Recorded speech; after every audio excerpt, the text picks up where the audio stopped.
Καλησπέρα, σήμερα έχουμε έρθει στην Καλαμαριά και θα σας παρουσιάσουμε το σύλλογο του Άμμου Γαλαξίας. Στην οδό Εθνικής Αντιστάσεως, στην Καλαμαριά. Είναι ένα τριόροφο κτίριο και χρησιμοποιούνται και τρεις διαφορετικές σημεία όροφοι και γίνονται και αγώνες και τουρνουά.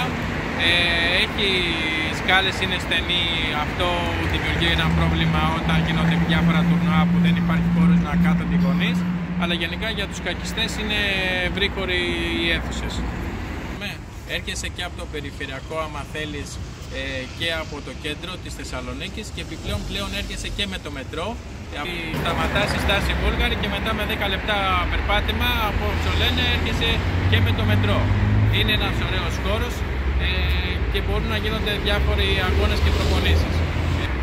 Ο σύλλογος, ο κύριος σύλλογος λέγεται Άμμου Γαλαξίας, αλλά διαθέτει και ακαδημίες. Ο κύριος σύλλογος λέγεται Άμμου Γαλαξίας, αλλά έχει και ακαδημίες όπως το σκακιστικό σταυροδρόμι Γαλαξία και η άλλη ομάδα Ολυμπιακή Ακαδημία Γαλαξία.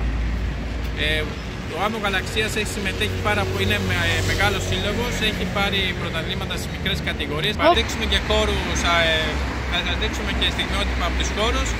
Ελπίζω να σας άρεσε.